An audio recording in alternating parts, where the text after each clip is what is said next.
What is your opinion on how things are going with this conflict and what it means for us? I definitely want to get your take on this. Well, it's interesting, Danny. I think I have to think about the time leading up to February 24th, where the Biden administration was constantly saying Russia's going to invade, they're going to invade. And I was skeptical. I did not think that that was going to happen. I think we have to talk about the fact that they were, however, instigating something. They were instigating the Ukrainians to attack, in the Donbass, which they were doing, which is why Putin gives that as his reason for going in. And I think that is true. But so we have this administration. I'm focusing on that a lot, I know, who don't know what they're doing. They aren't even smart in their evilness. They wanted something to happen. They got something. So they wanted to kill the Nord Stream 2 pipeline project. They got that. They wanted sanctions on Russia. They got that. But they also got more than they bargained for. And I think that whatever happens militarily in Ukraine, everything's changed. They cannot turn back the clock. And the talks between Ukraine and Russia are not helpful because Ukraine is not an independent country. They do what the U.S. tells them to do. So in the absence of the U.S. Being involved in any sort of negotiation and being open to not getting what it wants, I don't know what's going to happen. We forget the Cuban Missile Crisis was resolved when the U.S. compromised. So the U.S. had put missiles in Turkey, which neighbors the Soviet Union. And so the Soviets said, well, we could put missiles next door to the U.S. So guess what happened?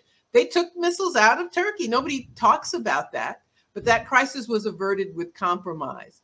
But I think we have an administration, not just this administration, but a country that for 30 years now is used to getting its way in the world. Mm-hmm. And so they have gone out on this limb. You have, unless we forget, Biden was the Ukraine point person under the Obama administration. And he brings back all these people, Victoria Nuland and Blinken and all these horrible people who engineered the 2014 coup. And they're stuck in this, I believe, their own fantasy world of what they think the world ought to be like. So they are both frightening to me because I don't think they can, they don't want to extricate themselves, first of all. And I don't think they know how because they cannot accept that the world is changing. I think in the short term, people in Ukraine are going to continue to suffer. It's very tragic. It's very sad what they are going through now, thanks to the United States.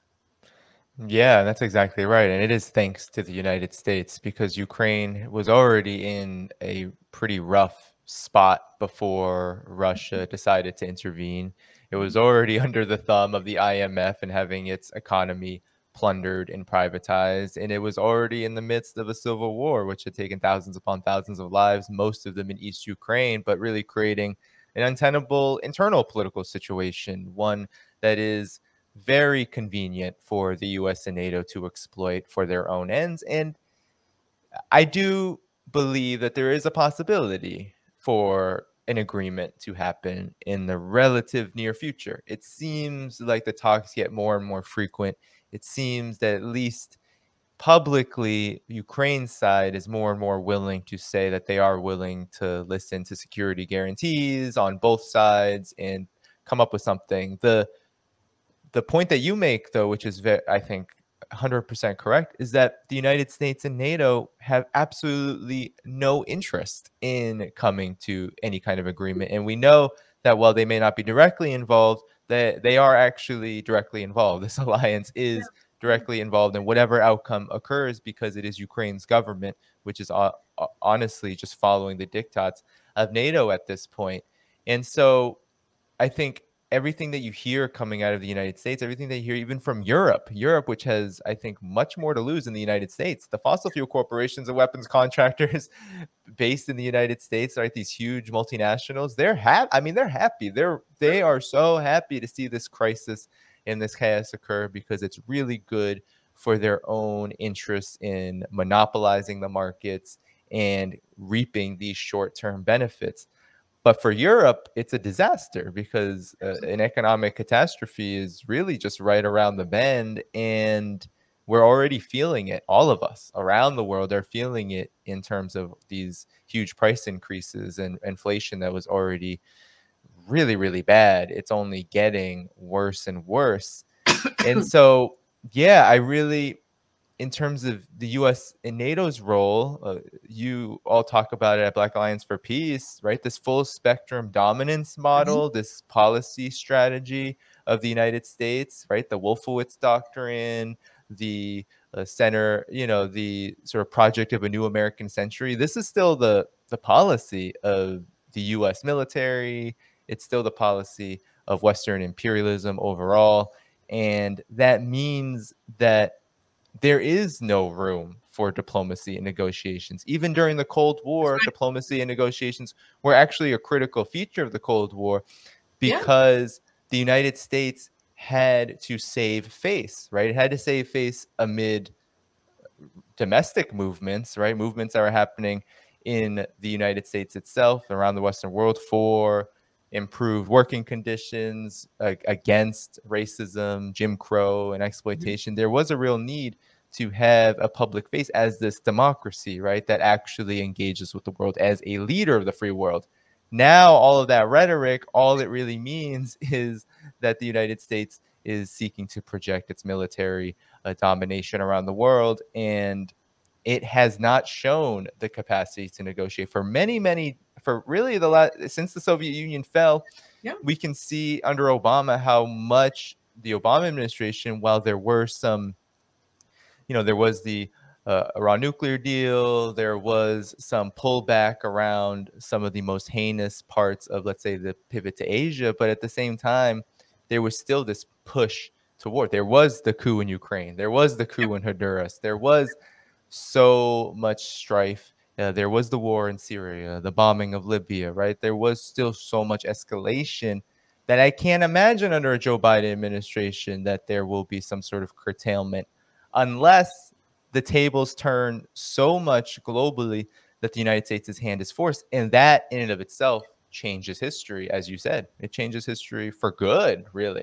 That's kind of how I see it. And with Russia, right? Russia conducting this military operation, they themselves really just changed the course of history. And you saw it in the minds of Americans and Westerners who they kind of lost it, right? The vast majority, even people on the left, were just like, all right, I guess that anti-war, that peace movement, all that stuff, progressive politics, left politics, that's gone. We're on board for whatever imperialism has to say.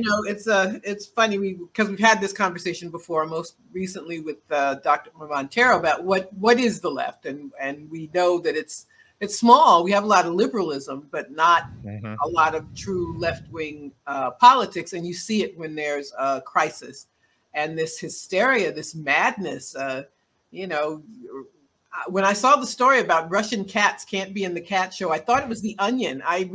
But to find out that it was actually true, and Tchaikovsky was canceled, and so you have a people who are really devoid of ideology, who can't even, look after themselves, can't even say to themselves, wait a minute, how much money has been pledged to Ukraine in the past 2 weeks? It's something like $15 billion.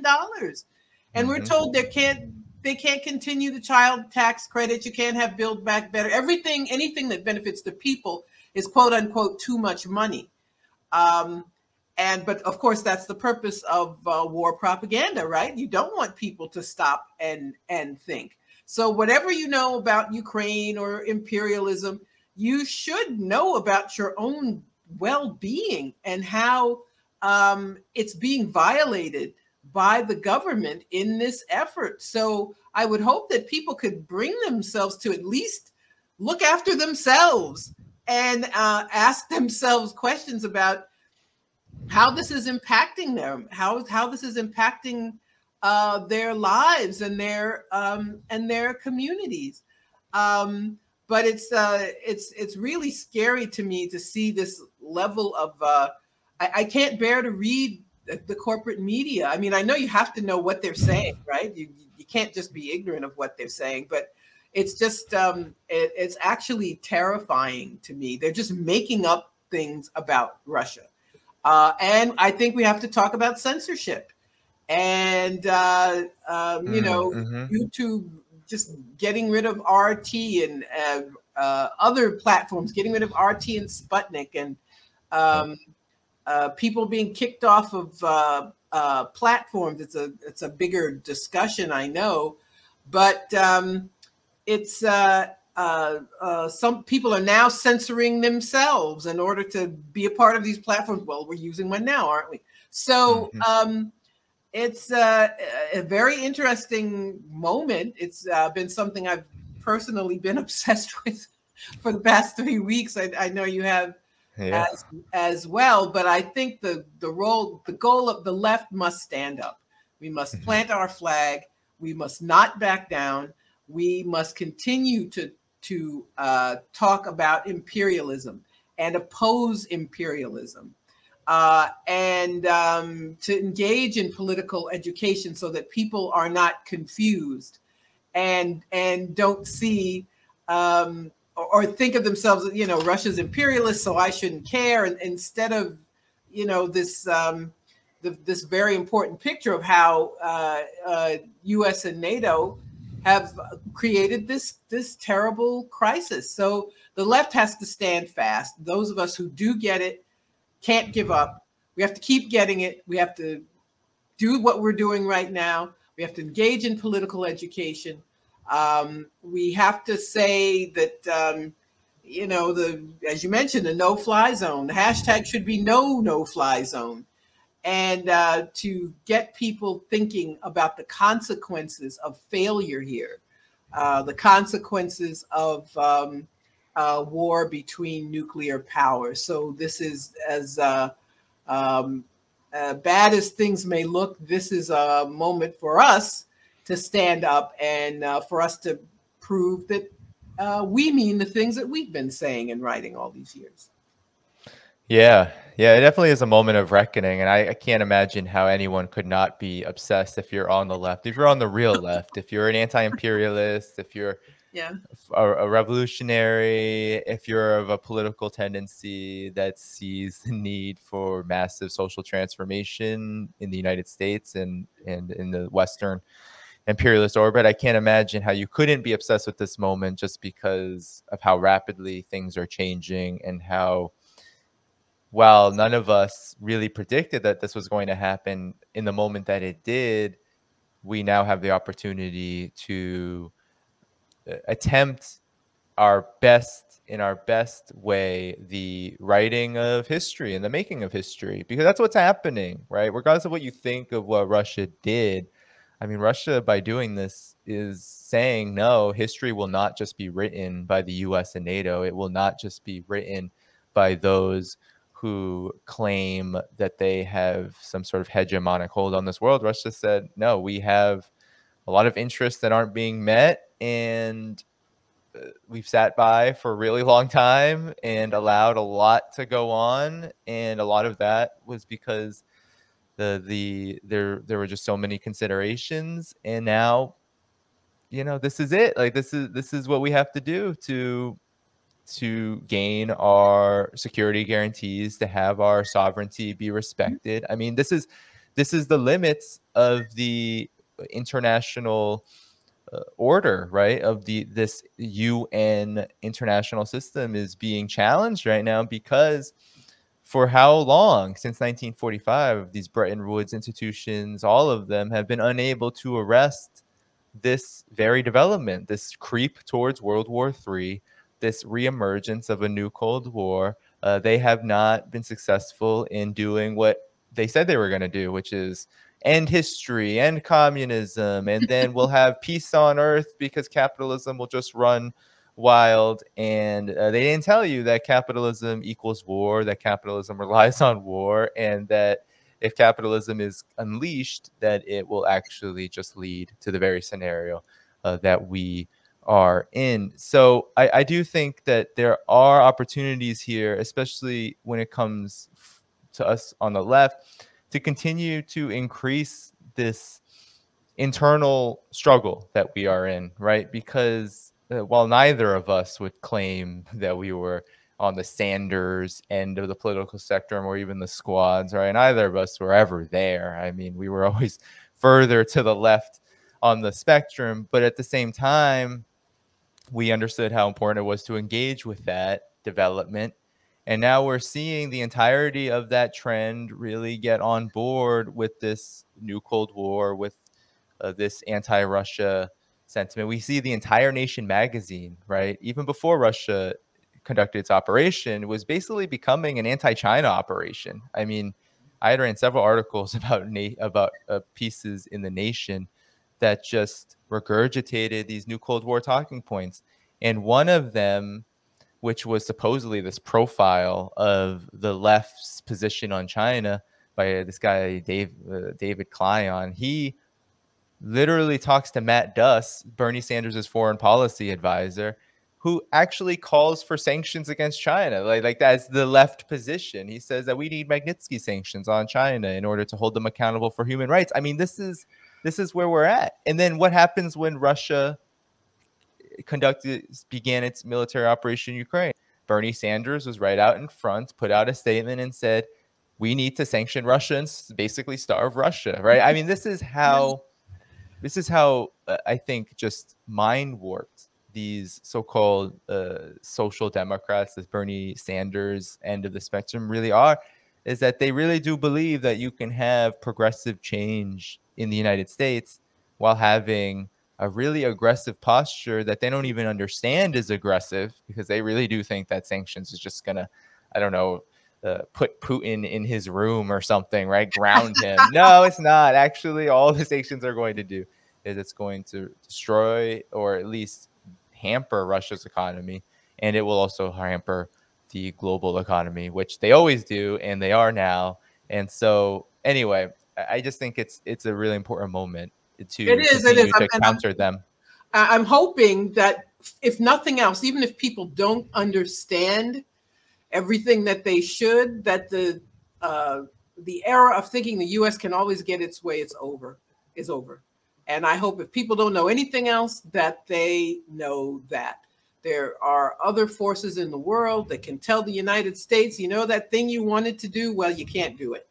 And whether people fully understand that or not, I hope that they realize that, regardless of how they feel about Russia or China or Putin or Xi Jinping, that they know the U.S. is not the big dog anymore. I mean, it is still, the dollar is still, you know, hegemonic. The U.S. still has the biggest military, but the U.S. can't get its way all the time. And if people don't understand, if that's all people get, I suppose that is progress. But those of us who do get it, we have an obligation and we have to fulfill it.